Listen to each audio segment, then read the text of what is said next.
अस्सलाम वालेकुम dear students, welcome back once again. This is doctor Hadi है। आज हम पढ़ेंगे फर्स्ट ईयर के बायोलॉजी का चैप्टर इम्यून सिस्टम का दूसरा हिस्सा। पहला हिस्सा आपने पढ़ा था जिसमें हमने इम्यून सिस्टम को डिटेल से बल्कि समरी से हमने पढ़ा था। उसका समरी हम लोगों ने पढ़ी थी और साथ ही साथ वो वीडियो इस वीडियो के आखिर में आपको भी मिल सकता है या आप सजेशन बॉक्स में भी चेक कर सकते हैं। साथ ही साथ मैं अपने स्टूडेंट्स को ये भी कहना चाहता हूँ कि आप जो बाज़ स्टूडेंट्स होते हैं जो मुझसे बार बार पूछते हैं कि सर आप फलाना वीडियो वो करें, अपलोड करें, तो भाई आप जब आप चैनल को सब्सक्राइब नहीं करेंगे तो किस तरह आपको नोटिफिकेशन आएंगी कि अभी मैंने वीडियो अपलोड किया। बहुत सारे स्टूडेंट ऐसे हैं जो वीडियोस देखते हैं लेकिन वो पता ही नहीं कि सब्सक्रिप्शन भी कोई चीज़ होता है। तो भाई आप सब्सक्राइब किया करें ताकि आपको जो भी मैं वीडियो रिकॉर्ड करता हूँ वो आपको मिल जाया करे। तो जनाब शुरू करते हैं।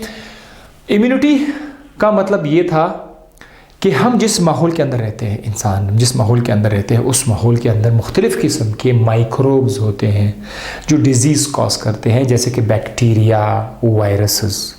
अगर मैं बैक्टीरिया के लिए एक लफ्ज़ यूज़ करूँ पैथोजिन्स, पैथोजिन्स का जो लफ्ज़ है ये पैथोजिन्स।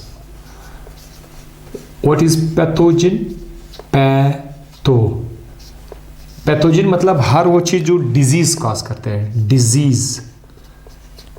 डिजीज कॉजिंग ऑर्गेनिजम्स, जो डिजीज़ कॉज करते हैं दैट कॉल्ड एज पैथोजिन। तो हमारे माहौल में मुख्तलिफ़ किस्म के पैथोजिन्स होते हैं, वायरसेस होते हैं जो हमारे जिस्म को नुकसान पहुंचाते हैं, डिजीज़ कॉज करते हैं। लेकिन आपने कभी सोचा है कि हम रोज़ाना इतने सारे जरासीम, वायरसेस और मुख्तलिफ़ किस्म के फॉरेन पार्टिकल्स का सामना करते हैं, हमारी बॉडी के साथ उनका लेना देना होता है, लेकिन किस तरह हमारा जिस्म उनको रोक देता है, डिजीज़ होने नहीं देता। एक बाज़ औक़ात बाज़ लोगों में वो लोग बीमार हो जाते हैं तो वो एक कमज़ोर इम्यून सिस्टम की निशानी होगी, लेकिन एक हेल्दी शख्स रोज़ाना कि कैसे हालात से गुजरता है, वो जिस माहौल में रहता है परफेक्ट माहौल नहीं, यहाँ पर ढेर सारे बैक्टीरियाज है, फंजाई है, जो फंगस होते हैं वो भी डिजीज़ कॉज करते हैं, लेकिन वो माहौल में तो है, हमारे बॉडी के साथ इंटरेक्ट करते हैं लेकिन वो डिजीज़ कॉज नहीं करते। क्यों? बिकॉज हमारे जिस्म के अंदर एक ऐसा निज़ाम अल्लाह ने इंस्टॉल किया हुआ है, रख दिया हुआ है, जो इन चीज़ों से हमारी हिफाजत करता है। उस निज़ाम सिस्टम का नाम है इम्यून सिस्टम। जिस तरह आपकी बॉडी में और भी बहुत सारे सिस्टम्स हैं, डाइजेस्टिव सिस्टम है, खुराक हजम करने में मदद देता है, नर्वस सिस्टम है, राइट, रिप्रोडक्टिव सिस्टम है। तो ये भी एक सिस्टम है जिसका पर्पज़ ये है कि फॉरेन पार्टिकल से आपको बचाना। ठीक है, तो ये बातें हमने पहले वीडियो में भी डिस्कस की थी और यहाँ पर भी मैंने दोबारा बता दिया। फिर हम लोगों ने ये कहा था कि एक जानदार के पास 3 किस्म के बैरियर्स होते हैं। हम 3 किस्म के बैरियर इस्तेमाल करते हैं अपने आप को बचाने के लिए। हमारी बॉडी के अंदर 3 किस्म के बैरियर्स हैं, बैरियर डिफेंस लाइंस को बोलते हैं। तो first line of defence, second line of defence, third line of defence, ये 3 लाइंस ऑफ डिफेंस होते हैं। जो भी माइक्रोब्स होते हैं उनको फर्स्ट लाइन क्रॉस करना होगा। अगर वो फर्स्ट लाइन को क्रॉस करे तो सेकेंड लाइन को क्रॉस करना होगा, तो थर्ड लाइन को क्रॉस करना होगा, तब जाकर वो डिजीज क्रॉस करेंगे। तो हम लोग आज फर्स्ट लाइन ऑफ डिफेंस को पढ़ेंगे। फर्स्ट लाइन ऑफ डिफेंस में क्या है, अगले लेक्चर में सेकेंड लाइन आएगा। फर्स्ट लाइन ऑफ डिफेंस का दूसरा नाम है लेयर्ड डिफेंस। लेयर्ड इसलिए कहा जा रहा है क्योंकि इसमें लेयर्स होते हैं, पर्दे होते हैं। मिसाल के तौर पर जिल्द एक पर्दा है, एक लेयर है, तो ये आपकी हिफाजत, इसीलिए इसको लेयर्ड सिस्टम कहा जा रहा है। ये आपको कहाँ कहाँ पर मिलेगा हमारी बॉडी में? ये आपको स्किन में आपको मिलेगा, डाइजेस्टिव सिस्टम, खुराक की नाली और सांस की नाली। मैं बताऊंगा कि इनमें किस तरह से इम्यून सिस्टम काम कर रहा है, इसमें किस तरह काम करता है। स्किन से स्टार्ट करते हैं। अगर हम स्किन का एक डायग्राम ड्रॉ कर लेते हैं तो ये होगा स्किन का डायग्राम, राइट। हमारे पास होगा स्किन का डायग्राम, माइक्रोस्कोप भी उसको बड़ा करके देखेंगे। ठीक है, स्किन को आप इस तरह नहीं देख रहे हैं, नो, आप स्किन को इस किनारे से देख रहे हैं, किनारे को मैंने बड़ा करके दिखाया हुआ है, राइट। तो इसके अंदर ऊपर वाला हिस्सा है दैट इज़ कॉल्ड एपिडर्मिस। तो एपिडर्मिस है और इसके बाद आपको मिलेगा डर्मिस और एंड देन यहाँ पर आपको एक लेयर मिलेगा, उसका नाम है सबक्यूटानियस। यहाँ पर आपको एक लेयर मिलेगा, उसका नाम है सबक्यूटानियस। ये लेयर है, इतना कुछ चर्बी मिलेगी। बहरहाल इससे हमारा इतना काम नहीं है, हम लोग आज एनाटॉमी नहीं पढ़ रहे कि जिल्द किस तरह से है। काम कीजिए, मैं बताता हूँ। इसमें आपकी दिलचस्पी के लिए मैं एक बाल भी लिख लेता हूँ, ठीक है। हेयर, दैट इज, ये बाल है भाई। आपकी जिल्द के ऊपर हेयर भी होते हैं ना। यहाँ पर मैंने आपको ये बताना है कि यहाँ पर ग्लैंड्स भी होते हैं। जैसे कि यहाँ पर थोड़ा सा डीप जो है, डीप यहाँ पर आपको एक ग्लैंड मिलेगा जिसकी नाली यहाँ पर ओपन होती है, राइट। ये ठीक है, सुराख होते हैं। इस ग्लैंड का नाम क्या है? Sweat gland. This is called as sweat gland. ये क्या प्रोड्यूस करता है? ये स्वेट प्रोड्यूस करता है, पसीना का किरदार मैं बताता हूं। बल्कि पहले मैं एक डायग्राम मुकम्मल करता हूं। एक और ग्लैंड हमने लिखना है, थोड़ा सा ऊपर की तरफ उसको ड्रॉ करना होगा, थोड़ा सा ऊपर की तरफ। एक और ग्लैंड भी है हमारे पास, लेकिन वो ग्लैंड जो है वो आपके हेयर के साथ कनेक्ट है। तो उस ग्लैंड के अंदर हमारे पास कुछ ऑयल होते हैं और ये ऑयल को यहाँ पर आपके स्किन में डिस्ट्रीब्यूट करता है। ये ऑयल प्रोड्यूस करता है। जो ऑयल प्रोड्यूस करता है इसका नाम क्या है? इसका नाम है sebaceous gland. That is called as sebaceous gland. ये एक किस्म का ऑयल प्रोड्यूस करता है, उस ऑयल को हम कहते हैं सीबम। और यहाँ पर जो स्वेट ग्लैंड है वो स्वेट प्रोड्यूस करते हैं। तो दो किस्म के केमिकल है। अब यहाँ पर आप देखिए, आपका स्किन दो रोल अदा करते हैं। नंबर वन, इम्परमिएबल बैरियर, यानी जिल्द की तरफ इशारा है कि जिल्द एक किस्म का बैरियर है। एक तो यहाँ से चीज़ें अंदर नहीं जा सकती, राइट। दूसरा, केमिकल वेपन। आपका जिल्द केमिकल्स रिलीज करते हैं जो आपकी हिफाजत करते हैं। ये केमिकल वेपन दरअसल किसकी तरफ इशारा है? ये दरअसल ये जो आपका स्वेट है, पसीना है, और ये जो ऑयल इसकी तरफ इशारा है। स्वेट और ऑयल दोनों एसिडिक होते हैं, ठीक है। ये पीएच को तकरीबन 3 से 5 तक रखते हैं। आपका जो स्किन है ये जब स्वेट प्रोड्यूस करता है तो स्वेट तेजाबी होते हैं। इसका पीएच होता है तकरीबन 3 से 5 के आसपास इसका पीएच होता है। और ये पीएच पता है, ये एसिडिक पीएच होता है। एसिडिक पीएच में बैक्टीरिया ग्रो नहीं कर सकता। बैक्टीरिया कांट ग्रो हियर, ठीक है। बैक्टीरिया यहाँ पर ग्रो ही नहीं कर सकता। तो ज़रा मर भी सकते हैं। ये एक बात है, आपका ये स्वेट प्रोड्यूस करे। दूसरा, यहाँ पर एक कुदरती एंटीबायोटिक भी है लैक्टिक एसिड के नाम से। आपकी इसमें स्वेट ग्लैंड के अंदर लैक्टिक एसिड भी है, तो वो भी इसको हिफाजत करता है। इसके अलावा एक आपके सलाइवा के स्वेट के अंदर एक एंजाइम है, लाइसोजाइम। लाइसोजाइम एंजाइम क्या करता है? ये किसी बैक्टीरिया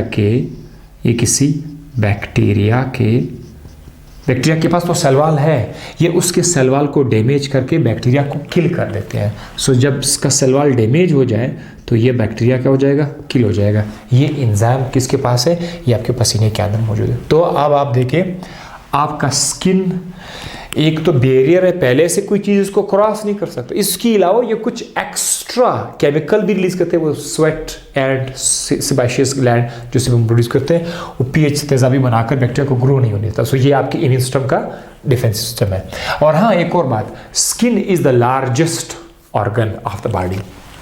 ये मैं यहाँ पर ज़रूर लिखना चाहूँगा, लार्जेस्ट ऑर्गन। बॉडी में बहुत सारे ऑर्गन है, सबसे बड़ा ऑर्गन आपका स्किन है। और ये आपकी पूरी बॉडी का जो वज़न है, पूरे जिस्म के वज़न का 15% है, 15%। यानी अगर आपका वज़न 100 kg है, अगर एक शख्स का वज़न 100 kg है तो उसमें 15 kg उसका जिल्द होगा। 15% का मतलब ये है, ठीक है, ये बाई वेट इसका है। अच्छा, स्किन हुआ भाई ख़त्म। अब हम लोग आ जाते हैं दूसरे की तरफ, जैसे हम लोगों ने यहाँ पर डिस्कस किया था, डाइजेस्टिव ट्रैक्ट और फिर रेस्पिरेटरी ट्रैक्ट की तरफ आ जाएंगे। डाइजेस्टिव ट्रैक्ट में क्या क्या मौजूद है? डाइजेस्टिव ट्रैक्ट में आप लोग स्टार्ट करते हैं, कहाँ से स्टार्ट करते हैं? माउथ से स्टार्ट करते हैं, राइट?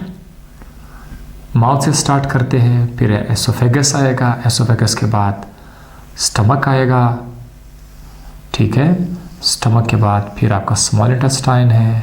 ये सब कुछ हमने पढ़ा था। माउथ के अंदर, मुंह के अंदर, दिस इज ओरल कैविटी, यहाँ पर प्रोड्यूस होता है एक किस्म का लिक्विड जिसे हम लोग बोलते हैं सलाइवा। सलाइवा, मैं उस डिटेल में नहीं जाऊंगा कि सलाइवा को किसने प्रोड्यूस किया, क्योंकि हम लोग डाइजेस्टिव सिस्टम नहीं पढ़ रहे हैं, राइट? लिक्विड है सलाइवा। ये जो सलाइवा है, इसके अंदर एक तो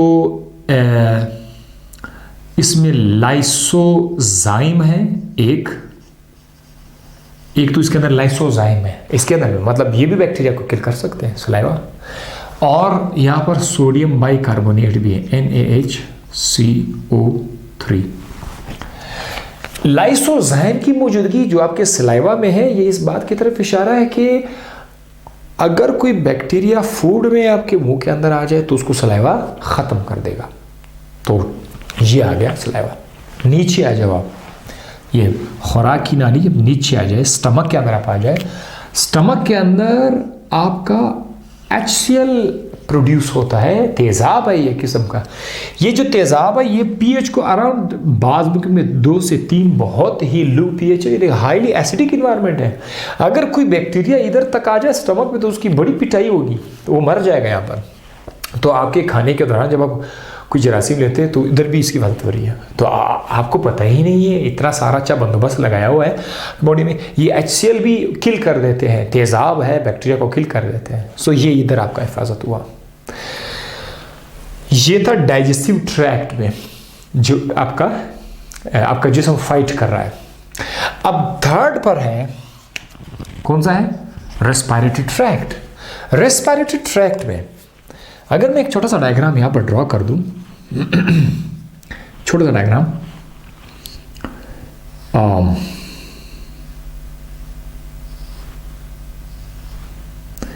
ये जो आपका गला है, गले के अंदर थोड़ा सा बड़ा करके लिख देता हूं, ठीक है। आपके गले के अंदर सांस की जो नाली है, ये वाली, इस सांस की नाली का ये वाला जो इलाका है, ये मैं यहां पर आपके लिए थोड़ा सा मैंने बड़ा करके लिए लिखा हुआ है, सांस की नाली। आपको पता है कि मुंह के बाद यहां पर क्या प्रोड्यूस होता है? फेरिंग्स है, फेरिंग्स के बाद लेरिंग्स है, ग्लॉटिस है। ग्लॉटिस आपको याद है ना? तो लेट्स सपोज कि यहां पर जो सांस की नाली यहां पर जब खत्म हो जाती है तो यहां पर हमारे पास क्या है? ग्लॉटिस है, ठीक है। ये जो ग्लॉटिस है, इस ग्लॉटिस के बाद खुराक जैसे मुंह के अंदर आएगा, बलगम जब आ जाएगा तो बलगम को आप क्या करते हैं? निकाल देते हैं, ठीक है। अब इस सांस की नाली के अंदर सेल्स है, एपिथेलियल सेल्स है। ये जो एपिथेलियल सेल्स हमारे पास मौजूद है, एपिथेलियल सेल्स हमारे पास है। आप इसको कॉलमनार सेल्स भी कह सकते हैं। कॉलमनार सेल्स एपिथेलियल सेल्स होते हैं। इनके पास क्या होता है? इनके पास छोटे छोटे धागे होते हैं, राइट। इनके पास छोटे छोटे धागे होते हैं, सीलिया होता है, लाइट इस तरह के। तो मैं एक करके लिख लेता हूँ। ये एक धागा है सीलिया, ये भी धागा है सीलिया, ये भी धागा है सीलिया, ये बहुत सारे धागे हैं, ठीक है। थोड़े से लंबे लंबे मैंने लिख लिए। अब ये सेल्स क्या करते हैं? ये सेल एक किस्म का लिक्विड, गाढ़ा सा लिक्विड बनाते हैं, उसका नाम है म्यूकस, स्टिकी म्यूकस। कौन सा म्यूकस बनाते हैं? स्टिकी म्यूकस ये बनाते हैं। कौन बनाते हैं स्टिकी म्यूकस? ये जो सेल्स है ना, ये वाले जो सेल्स हैं ये बनाते हैं स्टिकी। अब स्टिकी म्यूकस को मैं यहाँ पर कुछ इस तरह से ड्रॉ करूँगा। ये रहा हमारा स्टिकी म्यूकस, ठीक है। अब ये स्टिकी म्यूकस हुआ। जब आप सांस के दौरान आप सांस लेते हैं तो सांस के अंदर कोई डस्ट पार्टिकल्स है, कचरा वगैरह है, या कोई जरासीम हो या कोई वायरस हो, ये आप लेते हैं तो वो वायरस सांस के दौरान यहाँ तक आ सकता है, इधर कहीं पर फंस जाएगा, यहाँ पर कहीं पर क्या करेगा, फंस जाएगा, नहीं जा सकता क्योंकि यहाँ पर सारा इलाका गीला है, अंदर नहीं जा सकता। अंदर क्या, अगर आप और नीचे आओगे तो और नीचे आपको लंग्स मिलेंगे। क्या मिलेंगे आपको? लंग्स मिलेंगे। लंग्स के अंदर बड़ा खूबसूरत इन्वायरमेंट है, वहाँ पर बैक्टीरिया चांसेस है कि ग्रो कर सके। तो लंग्स में हम जाने नहीं देंगे। यहाँ पर ये जो स्टिकी लिक्विड है, गाढ़ा सा म्यूकस जो नाम है, ये इसके अंदर फंस जाते हैं। अब ये तो फंस गए, ठीक है, ये पार्टिकल्स है, चाहे मिट्टी के पार्टिकल्स है, जो भी है, ये इधर फंस गए। अब हमने करना कि इसको निकालना है।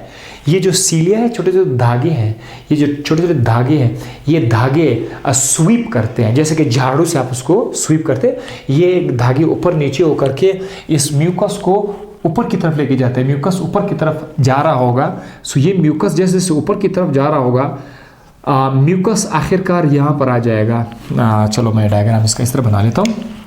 ये जो आपका ग्लॉटिस है, म्यूकस यहाँ पर आ जाएगा। म्यूकस जब इधर आ जाएगा तो इसके अंदर क्या है, इधर जरासीम वगैरह है, पार्टिकल्स है, वो सब के सब इधर आ गया। बलगम से कहते हैं। अब ये जो बलगम है, इसको हम लोग क्या करते हैं, इसको या तो बाज़ औक़ात निगल स्वैलो किया जाता है, वापस खा लेता है, ठीक है। कुछ लोग ज़्यादा टाइम नहीं मिलता उसको, वो खा लेते हैं वापस। तो जब खा लेते हैं, ये खुराक की नाली में आ जाएगा, बस काम हो गया। खुराक यानी माँ कर उसकी धुलाई हो स्टार्ट हो गई। या कुछ लोग उसको स्पिट आउट करेंगे। क्या करेंगे? स्पिट आउट, मतलब इसको फेंक देंगे, ठीक है, थोक देंगे बाहर की तरफ। बलगम को बलगम का आना, वो उसको फेंकना, ये आपकी इम्यून सिस्टम का हिस्सा है। ये पार्टिकल्स वगैरह को आप बॉडी से निकाल लेते हैं। तो क्या ज़बरदस्त सिस्टम बनाया हुआ है आपके बॉडी के अंदर। ये जो कुछ आपने देखा, आपका जिस्म फाइट कर रहा है, आपका जिस्म अपने आप को प्रिवेंट कर रहा है, ये इम्यूनिटी में आ रहा है। लेकिन ये पता है, ये सारा का सारा इतना खासा अच्छा बंदोबस्त, ये आपका फर्स्ट लाइन ऑफ डिफेंस है। So first line of defence. अब सेकेंड लाइन आप देखोगे, मज़ा आएगा। थर्ड लाइन देखोगे, उससे भी मज़ा आएगा आपको। अगर आपको यहाँ तक लेक्चर समझ आ गया है तो हमें लाइक ज़रूर दीजिएगा। चैनल को एक दूसरे के साथ शेयर करते जाइए, सब्सक्राइब करते जाइए। जितने दोस्त आपके साथ हैं सबको जो है ये वीडियोस आप शेयर कर दीजिएगा। और साथ साथ हमेशा की तरह कम से कम एक्सपेक्टेशन लोगों से रखा करें, कम से कम एक्सपेक्टेशन रखा करें दोस्त के साथ, अपने रिश्तेदारों के साथ। देव ज़्यादा, एक्सपेक्ट कम करना है। ये लाइफ में एक चीज़ याद रखना, अपनी तरफ से दे दो जितना आपका दिल करता है, एक्सपेक्टेशन कम से कम रखा। इसका फ़ायदा ये होगा कि लाइफ में आपको टेंशन कम से कम मिलता रहेगा, ठीक है। अपनी दुआओं में जो याद रखिएगा। नेक्स्ट वीडियो से मुलाकात होगी, तब तक अपना ख्याल रखिएगा। अल्लाह हाफिज़, बाय बाय, टाटा।